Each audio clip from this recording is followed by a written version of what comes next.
Tujuan penciptaan manusia ni sebagai khalifah. Jadi siapa yang nak bina khalifah ni? Bila kita jaga betul-betul hubungan kita dengan Allah ni, kita akan rasa lama-lama kita boleh kawal emosi kita. Walaupun kita seorang suri rumah sekalipun, jadilah seorang wanita yang berilmu. Sebut tentang wanita. Jadi seronoklah untuk kita wanita-wanita ni kena ada ikon. Kepentingan berkeluarga bukannya mengejar kerjaya, dan ini ditumpukan kepada wanita. Bismillahirrahmanirrahim. Alhamdulillahirrabbilalamin. Wassalatu wassalamu ala asyrafil anbiya'i wal mursalin wa ala alihi wa sahbihi ajma'in. Assalamualaikum warahmatullahi wabarakatuh. Waalaikumsalam warahmatullahi Waalaikumsalam warahmatullahi wabarakatuh. Alhamdulillah, selamat datang kepada tetamu jemputan kita podcast Malaysia Unggul. Jadi bersama dengan kita, saya sebelum kita start, saya kenalkan diri dulu lah. Saya host anda pada hari ini, Wan Nur Hazila binti Wan Azri. Tinggal di Gombak dan sampai ke sini, Alhamdulillah. Jadi bersama dengan kita, tetamu undangan kita. Boleh kenalkan diri yang pertama? Saya nama diberi Syazamawati binti Zamhasyari. Tinggal di Bangi je. And saya merupakan ketua wanita ISMA lah. Dan merupakan seorang usahawan. Alhamdulillah. Dah makan dah? Alhamdulillah. Okay, Alhamdulillah. Okay. Kita beralih kepada pasangannya juga, iaitu Dr. Fatimah. Boleh Dr. Fatimah kenalkan diri? Boleh, insyaAllah. Nama saya Fatimah Zahra binti Rosli. Dah kenal Hazila lama dah sebenarnya kan. Banyak projek kita sama-sama. Alhamdulillah. Sekarang diberi jawatan Timbalan Ketua Wanita ISMA lah, membantu Kak Syazah. Pekerjaan sebagai seorang doktor. Doktor perubatan lah di hospital kerajaan. Alhamdulillah. Alhamdulillah. Jadi Alhamdulillah bersama-sama kita, iaitu tetamu yang kita import khas lah. Seorang yang, mereka ni orang yang hebat lah, Masya Allah. Jadi kita berbalik pada topik perbincangan kita pada hari ini. Hari ini merupakan episod podcast kita yang ketiga di podcast Malaysia Unggul. Jadi kita berbalik pada kita punya topik perbincangan kita pada hari ini berkenaan dengan bagaimanakah peranan wanita dalam memperkukuhkan identiti negara, budaya dan bangsa merdeka. Jadi bila kita sebut tentang identiti negara ni, kan sahabat-sahabat sekalian, jadi kita berbalik pada basic lah. Sebut pasal negara, kita akan berbalik pada diri kita lah yang duduk dalam negara, iaitu manusia itu sendiri. Macam mana functionnya manusia ini, kita boleh lihat dalam tujuan functionnya manusia itu sendirilah. Titik tolak dengan dua surah yang menceritakan tentang peranan wanita itu sendiri. Yang pertama adalah surah Az-Zariyat ayat 56, menceritakan tentang ubudiyah manusia kepada Allah Subhanahu Wa Taala. Wa ma khalaqtul jinna wal ins illa liya'budun. Tidaklah aku menciptakan manusia dan jin ni semata-mata untuk beribadah kepada Allah Subhanahu Wa Taala. Jadi function manusia itu sendiri adalah untuk beribadah kepada Allah Taala. Yang kedua adalah function adalah sebagai khalifah, iaitu mengajak orang kepada kebenaran. Ada keburukan, kemaksiatan, kita cegah kan. Itu bertitik tolak dalam surah Al-Baqarah ayat yang 30 yang berbunyi, wa iz qala rabbuka lil malaikati inni ja'ilun fil ardi khalifah. Tidaklah aku mencipta, wa iz qala rabbuka lil mala, ketika mana Allah kata kepada malaikat, aku hendak menjadikan bumi ini manusia yang menjadi khalifah. Jadi sebut tentang manusia ini, perlulah kita bangunkan pembangunan roh dan dicerminkan kepada masyarakat untuk mendidik masyarakat itu sendiri. Ubudiyah kena seiring dan tadi khalifah itu. Jadi bertitik terdekat dengan tujuan kita yang kedua tentang khalifah ni, Kak Syazah. Saya suka untuk nak tanyakan soalan tentang pandangan Kak Syazah sendiri. Apakah peranan wanita dalam perjuangan tu sendiri? Okey, kita tak lama lagi, 31 hari bulan Ogos ni kita sambut Hari Merdeka. Betul kan? Jadi saya suka bawa pandangan ni kepada apakah erti merdeka tu pada seorang wanita. Ya. Apakah wanita yang merdeka tu? Bagaimana? Salah satu daripada ucapan ataupun kata-kata Rib'i Ibnu Umar semasa berjumpa dengan Parlimen Tentera Rom, Rustam namanya, kan? Kami datang ke sini adalah untuk membebaskan manusia daripada penghambaan diri kepada manusia kepada penghambaan diri kepada Allah Subhanahu Wa Taala, kan? Dan memerdekakan manusia daripada kezaliman ataupun cengkaman hidup di dunia, tetapi kepada keluasan kehidupan dunia dan akhirat. Itu bermaksud merdeka. Maksudnya seorang wanita merdeka itu pertama sekali dia perlu memerdekakan diri dia daripada segala penghambaan yang lain, melainkan kepada Allah Subhanahu Wa Taala. Itu yang paling pertama, diri dia kena bebas daripada segala-gala yang selain daripada Allah Subhanahu Wa Taala. Dengan penghambaan diri kepada Allah Subhanahu Wa Taala ni, merdekakan diri dengan penghambaan kepada Allah Subhanahu Wa Taala ni, dia merangkumi dua perkara. Satu, dia kehidupan dia adalah bergantung dengan Allah Subhanahu Wa Taala. Dan yang kedua adalah segala tindak tanduk dia adalah berlandaskan syariat Allah Subhanahu Wa Taala. Jadi dia letak Allah tu di hati dia. Kan? Allah the first lah. Allah always the first. Yeah. Apa-apa tindakan kita akan tanya, Allah suka ke? Allah redha tak kita buat ni? Ketaatan dia juga adalah ketaatan dia kepada suami, kepada ibu bapa, kepada pemerintah, kepada bos dia, adalah ketaatan mutlak kepada Allah Subhanahu Wa Taala. Maksudnya apa-apa peranan yang dia buat, walaupun dia menguruskan rumah tangga, tapi dia buat tu bukan kerana sebab sesiapa, walaupun suami dia sebenarnya, tapi lebih kepada taat dia kepada Allah Ta'ala, melebihi segalanya. That's why dia buat. Yes, sebab dia hanya mengharapkan redha Allah dalam kehidupan dia. Masya Allah. Dia tak pandang benda lain dah. Itulah hati yang dia kita dengan kena, Allah je lah. Betul-betul, Masya Allah. Macam kalau dia buat benda tu pun, walaupun nampak macam, kan ada pandangan-pandangan di barat, contohnya bila seorang wanita tu dia menjadi suri rumah, dia melakukan banyak pekerjaan untuk di rumah untuk suami dan anak, seolah-olah menghambakan diri kepada anak. Tapi kalau wanita tu buat dalam keadaan sedar, dia sebenarnya dia tahu dia buat tu kerana Allah SWT. Jadi perhambaan dia sebenarnya kepada Allah SWT, dan dia melakukan perkara-perkara yang Allah redha. Bila dia buat dengan kerana Allah tu, dia akan buat dengan yang tenang. Wasuf kan dalam keadaan yang tenang. Kan uruskan anak dalam keadaan yang tenang. Sebab dia bukanlah nak selesaikan tugas ketika itu, tapi dia fokus adalah untuk mendapat rahmat, kasih sayang daripada Allah Subhanahu Wa Taala, cinta dia kepada Allah. That's why dia buat. Itu wanita yang merdeka kan. Dan kemudian wanita yang merdeka ni, dia jelas apa matlamat hidup dia. Kan? Dia jelas. So apa peranan dia?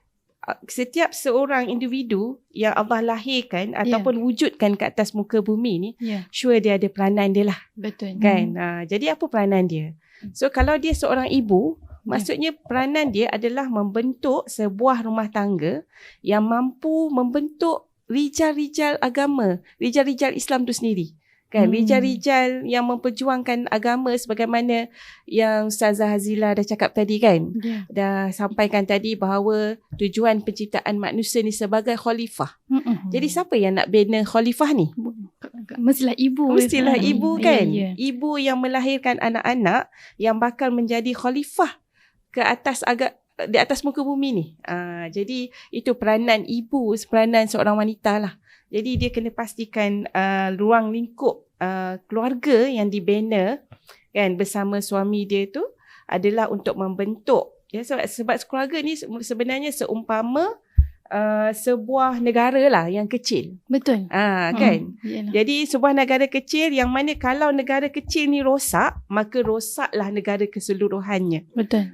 Jadi dan benda tu memang kita nampak sejak apa kita panggil? Sejak maknanya apabila ada apa kita panggil? Gerakan-gerakan di barat yang mereka cuba untuk meruntuhkan institusi kekeluargaan. Jadi kita nampak pada hari ini apa yang berlaku kepada negara barat sendiri, di mana macam contohnya saya pernah tengok feedback daripada orang yang duduk di US kan. Kalau kita sekarang ni New York tu macam kalau kita dengar macam dulu New York adalah satu tempat yang baik, yang bagus, yang maju dan sebagainya. Tapi sekarang jadi bandar yang penuh dengan homeless, penuh dengan orang yang apa kita panggil mak dadah apa semua yang duduk di tepi jalan apa semua kan.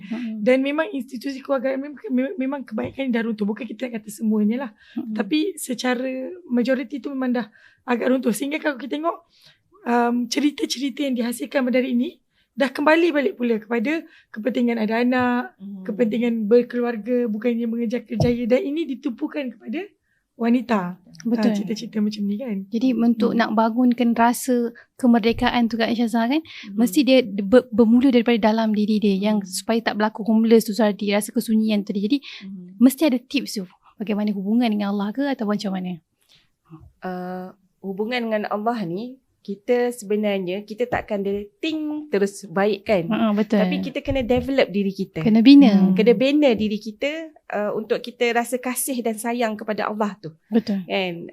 Bina diri kita dengan pertama sekali solat lah. Betul. Solat 5 waktu tu memang tak boleh nak tinggal lah. Kan?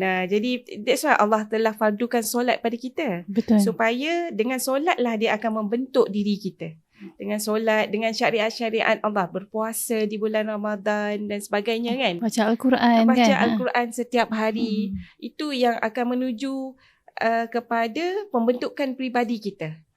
Sebab apa, kalau nak baca Al-Quran, dia bukan terus kita kena paksa dulu. Kena paksa diri kita, paksa solat.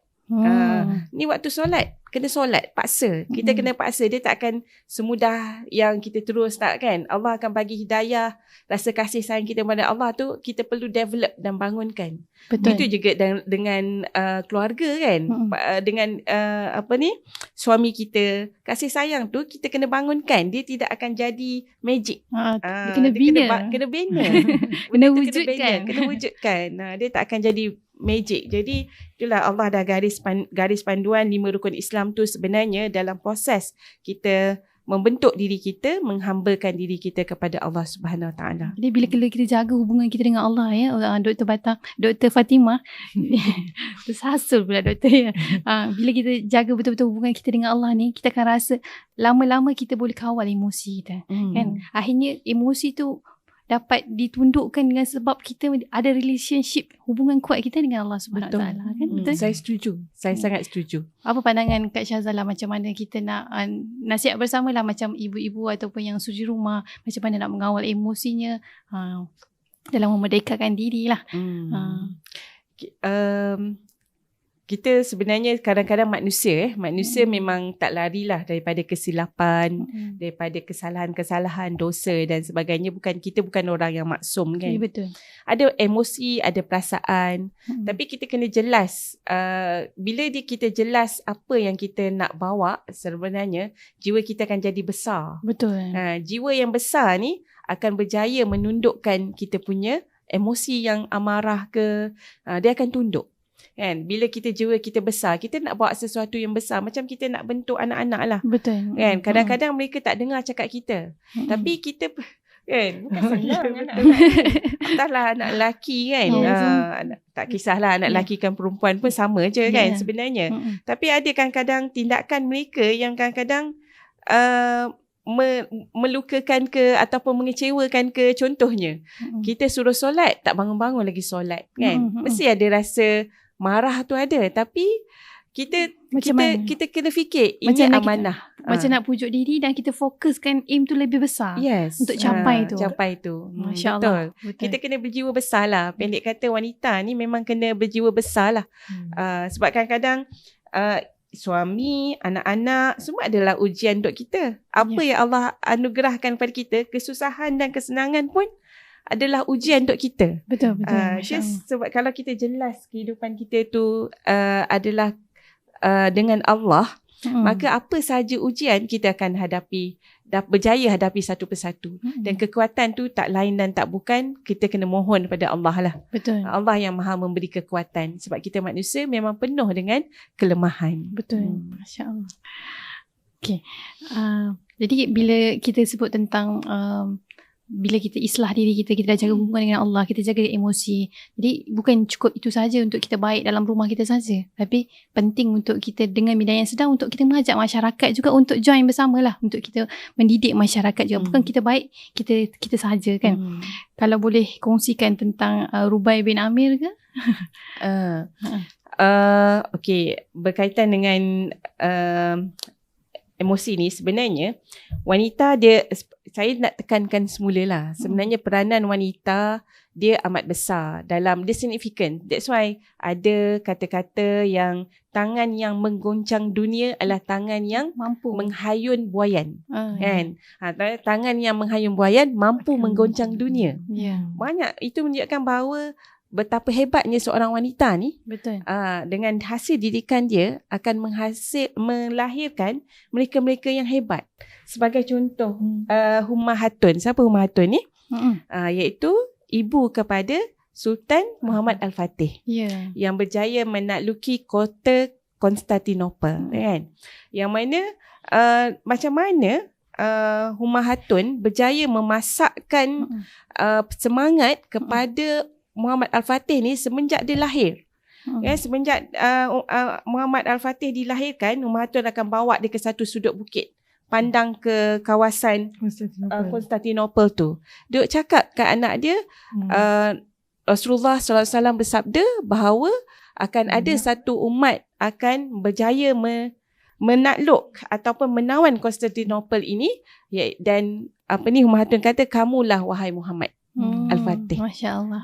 Setiap hari akan bawa anak dia, bawa ke sana daripada kecil. Jadi dia telah memasakkan dan memahatkan pada anak dia satu jiwa yang besar menjadi pemimpin umat satu hari nanti. Masya Allah. Itu besarnya peranan seorang wanita ibu dalam melahirkan generasi tu function betul-betul. Yes. Jadi Dr. Fatimah, kalau kita tengok lagi beberapa hari kita nak merdeka kan. Jadi kita tengok keadaan semasa, kalau tengok macam-macam unsur-unsur hedonismnya, konsern-konsern yang melampaunya. Jadi macam mana peranan wanita sendiri dalam membanteras budaya songsang macam ni lah. Okay. So sebenarnya suka juga saya nak ingatkan, saya nak cerita sikit lah. Kita, negara Malaysia, kita ada identiti tertentu untuk negara kita kan, seperti mana negara Indonesia ada identiti dia, and then negara Amerika, UK, mereka ada identiti mereka masing-masing yang tersendiri kan. So contohnya macam negara kita, kalau kita tengok kepada identiti negara secara rasminya, apa yang disebut ialah kita ada rukun negara, lagu negaraku, jata negara, jalur gemilang, bahasa kebangsaan, and kita ada bunga kebangsaan. Okay. Tapi yang saya nak fokus ni dekat kita punya rukun negara. So rukun negara kita ada 5 perkara yang penting. Yang pertama sekali, kepercayaan kepada Tuhan. Jadi kita tahu bahawa rakyat Malaysia ni, kalau kita nak kita kena kekalkan identiti kita sebagai rakyat ataupun ahli negara yang percaya kepada Tuhan. Itu kalau kita majoriti dalam negara kita orang Islam, percaya kepada Allah Subhanahu Wa Taala lah. So kita bukan identiti negara kita atheism ataupun tidak percaya kepada Tuhan. Kemudian yang kedua, kepercayaan kepada Tuhan, keluhuran perlembagaan, kedaulatan undang-undang, kesopanan dan kesusilaan. Jadi yang kelima, yang kesopanan dan kesusilaan tersebut merupakan identiti negara. Jadi sebab tu kita tengok daripada zaman saya kecil kan, selalu je keluar dekat berita ada pihak nak buat konsert, and then kerajaan gam konsert tu tak bagi buat. Okay, and then bergaduh, maknanya adalah kata ni hak kebebasan dan sebagainya. Dan akhirnya bila buat juga, dibuat dalam keadaan yang terkawal. Bukannya keadaan yang bebas. Bukannya, jadi maknanya kalau ada golongan yang nak berkonsert, masih boleh berkonsert tapi dalam keadaan yang lebih terkawal. Betul. Bukannya berpesta arak ke, bukannya berpesta seks dan sebagainya kan. Betul. Jadi pentingnya kita terus memelihara identiti negara kita, dan kita tengok cara untuk menghancurkan identiti negara kita yang intipatinya tu, kesepadan tu ialah dengan menghancurkan wanita. Kan? Dengan jadi wanita tu kena ada jati diri yang kuat lah. Betul. So bukan sahaja wanita di Malaysia. Kalau kita tengok di barat, saya suka ambil contoh barat. Kenapa saya ambil contoh dari tadi duk sebut di barat kan? Kerana kita tahu yang the current civilization, ketamadunan sekarang ni berpaksikan ataupun berkiblatkan tamadun barat kan, New World Order, selepas Perang Dunia Pertama contohnya kan. Jadi banyak benda yang kita nak import daripada sana. Kita kata sana bagus lah kan, diorang macam ni, hak wanita macam ni, hak asasi manusia, dan ditumpukan kepada hak asasi wanita. Kalau dulu dia kita kata memperjuangkan hak asasi wanita sampai disuruh orang perempuan semua keluar bekerja, tinggal, tak perlu fikir tentang kerjaya, tak perlu fikir pasal keluarga. Dan hari ni lepas berpuluh tahun, hampir 100 tahun, prinsip-prinsip yang mereka perjuangkan tersebut, mereka nampak sendiri bagaimana ianya backfire kepada institusi keluargaan, kemasyarakatan, dan akhirnya kepada negara mereka kan. Dan akhirnya mereka, jadi sebagai wanita tu sendiri, macam mana kita nak pegang untuk jaga identiti tu? So pegang identiti tu, number one memang dengan ilmu. Betul. Kan, kita kena ada ilmu lah. Betul. Kan, dan jaga ifah tu sendiri. Dan kita kita kena ada ilmu dan kita kena ada akhlak yang mulia kan. So akhlak yang mulia tu antara akhlak yang paling penting sebagai wanita ialah ifah kan. Jadi bila kita ada ifah ni mungkin kalau sebut mungkin orang tak ada orang faham, ada orang tak faham. So ifah ni rasa malu kan. Kalau ada satu hadis ni yang saya suka nak sebut lah, Rasulullah SAW pernah bersebut seperti mana maksud dia lah dalam bahasa Arab, al-hayy kulluhu khair. Malu tu semuanya baik. Tak ada benda yang tak baik dekat malu ni. Jadi kalau katakan kita ni tak nak buat sesuatu sebab terasa malu, malu tu sebenarnya satu benteng yang telah memelihara kita daripada buat benda yang buruk lah. Betul lah. Al-haya minal iman. Dia sebahagian daripada iman kita sendiri kan. Subhanallah. Jadi Puan Syazah bila kita sebut tentang wanita tadi, kita kena ada wanita ni kena ada maruah, kena ada ilmu, kena ada rasa malu tu sendiri supaya kita tidak membiarkan jiwa kita ataupun sikap yang tak sepatutnya kita pamerkan kan. Jadi bila kita sebut tentang wanita, jadi seronoklah untuk kita wanita-wanita ni kena ada ikon ataupun kudwah yang kita boleh copy paste lah untuk jadi seperti beliau kan. Jadi kalau boleh kongsikan kepada kami siapakah wanita-wanita tubuh yang boleh kita jadikan tauladan sama. Okey. Dr. Bata pun boleh share nanti kan. Okey. Saya nak tekankan sedikit lagi berkaitan wanita Islam merdeka ni kan? Boleh. Yang pertama, dia perbaiki diri dia. Betul. Lepas tu dia perbaiki diri ahli keluarga dia. Ya. Kan? Betul. Bukan dia baik seorang-seorang baik seorang-seorang. Ya. Kemudian dia juga kena tadi merdekakan diri dia, merdekakan ahli keluarga dia, dan juga dia kena bawa bersama-sama masyarakat tu. Maksudnya dia kena memimpin masyarakat, membentuk, dia sama-sama memperbaiki masyarakat sekeliling dia yang akan membentuk ataupun menentukan bi'ah untuk pembentukan anak-anak dia ni. Masya Allah, betul. Kan? Itu satu benda yang wanita kena fikirlah juga. Fikir dan wujudkan dalam diri setiap individu wanita. Ya, betul. Dan kemudian that's why pada zaman dahulu kan, pada kita ada contoh inspirasi wanita inspirasi yang berjuang untuk dia masuk ke dalam masyarakat. Sebab apa? Sebab dia nak perjuangkan kemerdekaan dan sebagainya. Sebagai contoh saya suka kita ambil lah satu contoh yang di Malaysia, iaitu Puan Khatijah Saleh. Memang ramai yang tak kenal ni. Tapi kalau kita tengok sejarah, dia ni adalah salah seorang pemimpin wanita masa memperjuangkan kemerdekaan. Pasti ambang awal-awal dulu ya. Yes, awal-awal dulu. Dan antara kata-kata dia yang menarik lah, yang saya tertarik adalah ungkapan beliau. Dia ni pemimpin wanita UMNO. Dia ni adalah lantang menuntut supaya kaum ibu diberikan hak mengundi. Dulu ibu-ibu ni tak ada hak mengundi pada zaman dulu kan. Tapi dia menuntut untuk kaum ibu ni diberikan hak mengundi. Jadi dia memperkasakan peranan wanita kat situ. Betul. Fungsi dia kan bersuara untuk memperkasakan peranan wanita. Kata-kata dia dalam bentuk pantun lah. Bangun melur, bangun melati. Kena baca bentuk pantun lah. Kena baca pantun lah kan. Bangun melur, bangun melati. Kembang bunga petang dan pagi. Biar lebur, biar mati. Namun tak mahu dijajah lagi. Kan? Maksudnya, dijajah ni maksud dia nak merdeka lah. Jadi kita tak nak dikongkong dengan benda-benda yang Allah tak redha. Betul.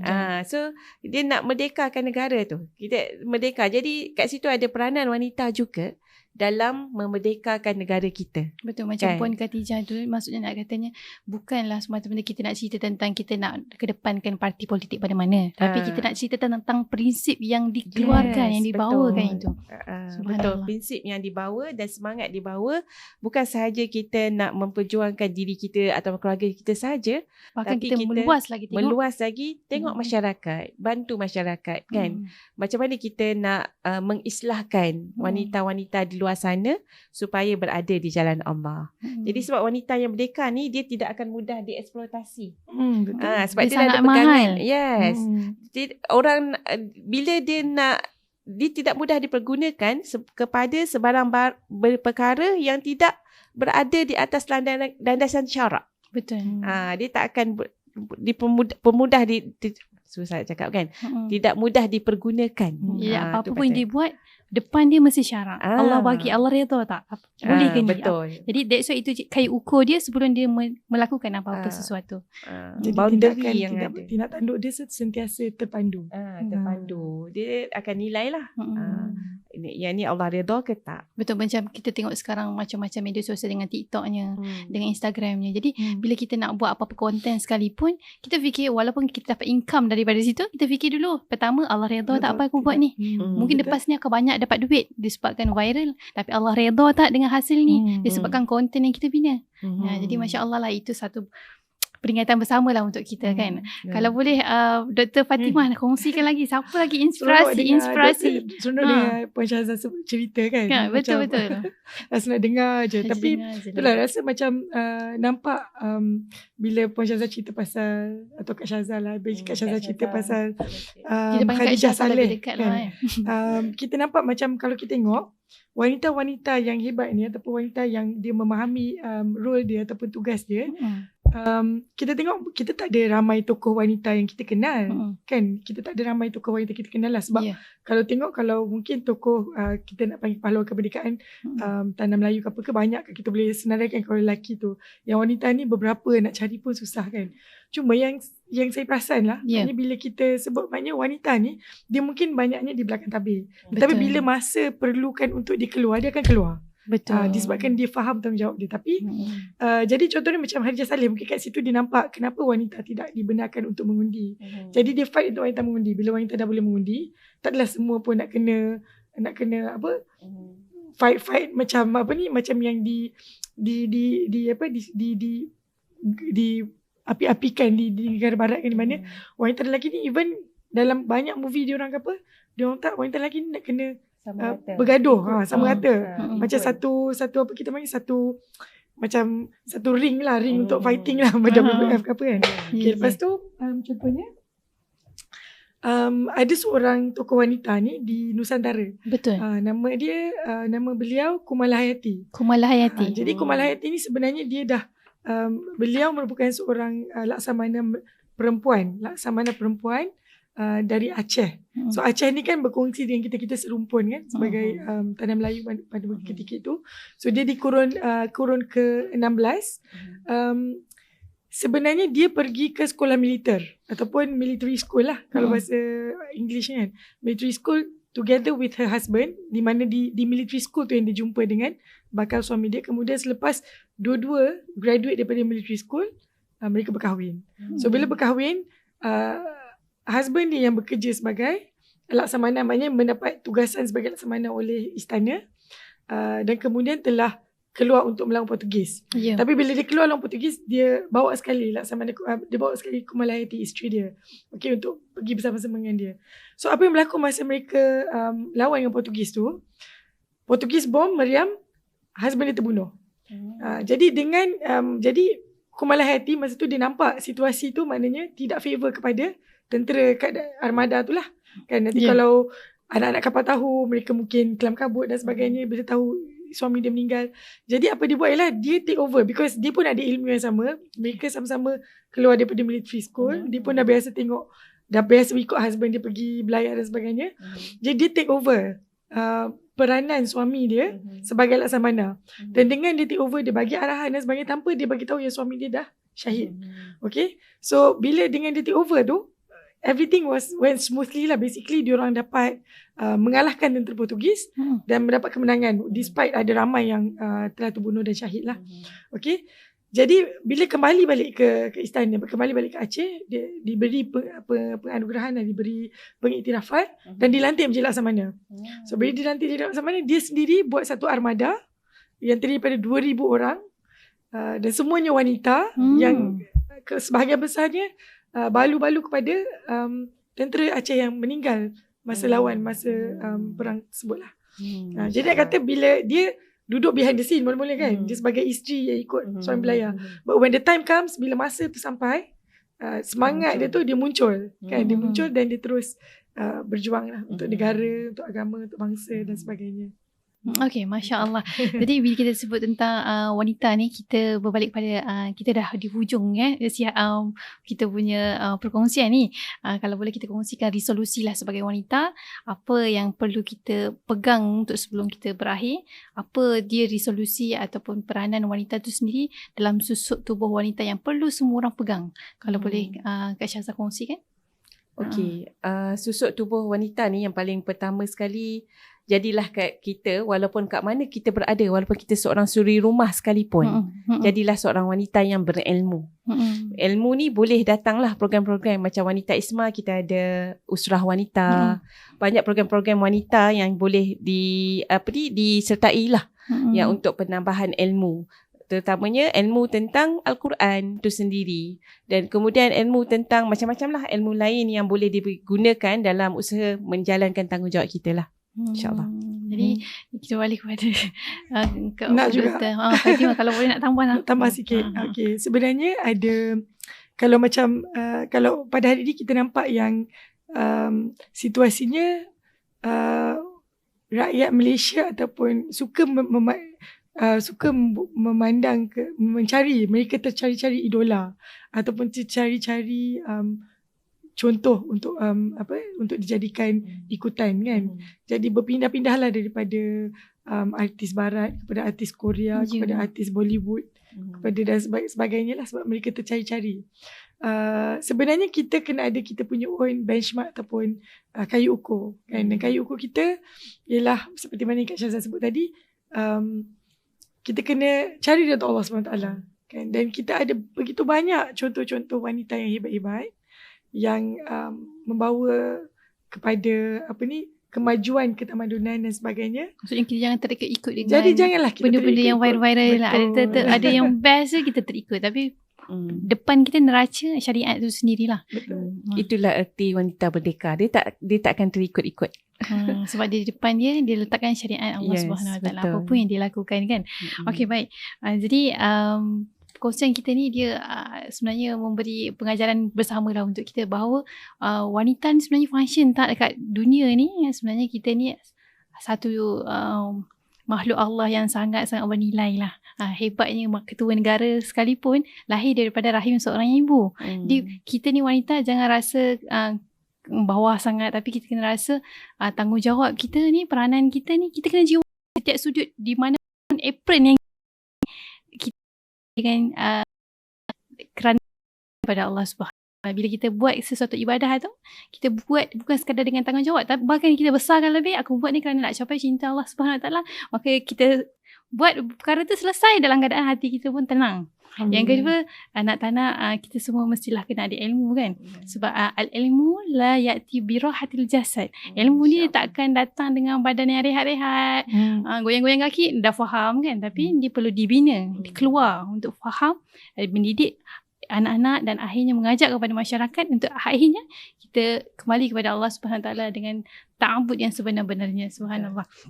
Jadi pentinglah untuk kita sama-sama untuk carilah kelas-kelas ataupun program-program agama yang tersusun, yang boleh membantu jati diri kita, dan akhirnya kita dah boleh menjadi da'i yang boleh mengajak orang ramai lagi untuk sama-sama mendekatkan diri kepada Allah dan functionkan diri kita sebagai hamba kepada Allah dan mencapai tujuan kehidupan kita, iaitu pertama tadi apa dia? Ubudiyah kita kepada Allah Subhanahu Wa Taala dan khalifah.